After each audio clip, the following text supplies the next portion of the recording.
Praise the Lord. ദൈവം Gabriel ദൂതനെ നസ്രത്ത് എന്ന ഗലീല പട്ടണത്തിൽ ദാവീദ് ഗൃഹത്തിലുള്ള യോസെഫ് എന്നൊരു പുരുഷന് വിവാഹം നിശ്ചയിച്ചിരുന്ന കന്യകയുടെ അടുക്കൽ അയച്ചു. ആ കന്യകയുടെ പേര് മറിയ എന്നായിരുന്നു. ദൂതൻ അവളുടെ അടുക്കൽ അകത്ത് ചെന്ന്, കൃപ ലഭിച്ചവളെ, നിനക്ക് വന്ദനം, കർത്താവ് നിന്നോട് കൂടെയുണ്ട് എന്ന് പറഞ്ഞു. അവൾ ആ വാക്ക് കേട്ട് ഭ്രമിച്ചു. ഇതെന്തോ ഒരു വന്ദനം എന്ന് വിചാരിച്ചു. ദൂതൻ അവളോട്, മറിയയെ, ഭയപ്പെടേണ്ട, നിനക്ക് ദൈവത്തിന്റെ കൃപ ലഭിച്ചു. നീ ഗർഭം ധരിച്ച് ഒരു മകനെ പ്രസവിക്കും. അവന് യേശു എന്ന് പേർ വിളിക്കണം.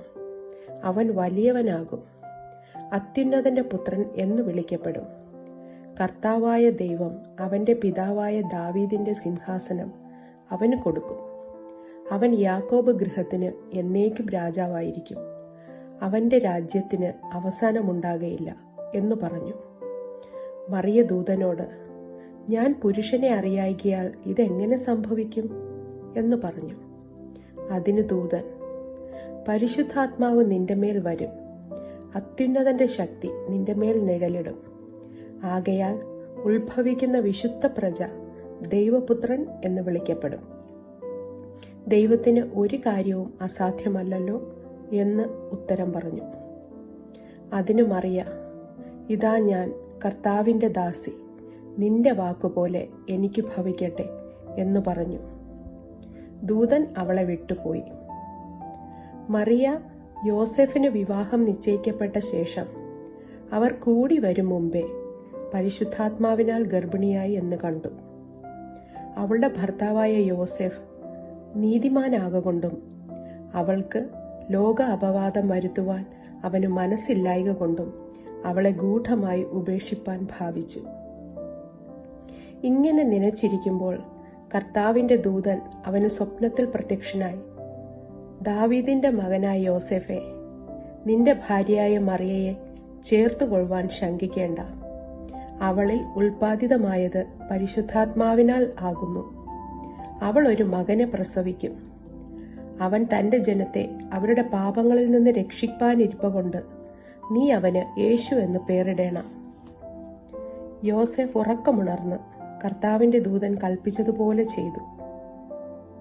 ഭാര്യയെ ചേർത്തുകൊണ്ടു. മകനെ പ്രസവിക്കും വരെ അവൻ അവളെ പരിഗ്രഹിച്ചില്ല. മകന് അവൻ യേശു എന്ന് പേർ വിളിച്ചു.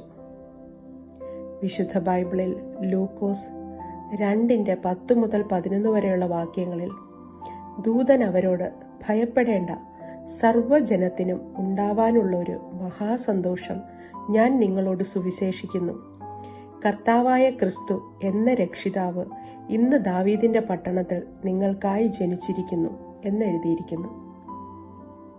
അങ്ങനെയെങ്കിൽ യേശുവേ, ദൈവത്തിന്റെ പുത്രനായ അങ്ങ് പാപികളായിരുന്ന ഞങ്ങളെ രക്ഷിച്ച് നിത്യതയുടെ അവകാശികളാക്കി മാറ്റുവാനായി ഭൂമിയിൽ മനുഷ്യനായി പിറന്നതിന്റെ ഓർമ്മ ആഘോഷിക്കുന്ന ഈ സുദിനത്തിൽ വാസ്തവമായും ഞങ്ങൾ യേശുവിന്റെ മക്കളായി തീരുവാൻ ആവശ്യമായ കൃപ ഞങ്ങൾക്ക് നൽകിത്തരണേ എന്നൊന്നു പ്രാർത്ഥിക്കാമോ? തീർച്ചയായും യേശു കർത്താവ് ആവശ്യമായ കൃപ നൽകിത്തരുക തന്നെ ചെയ്യും.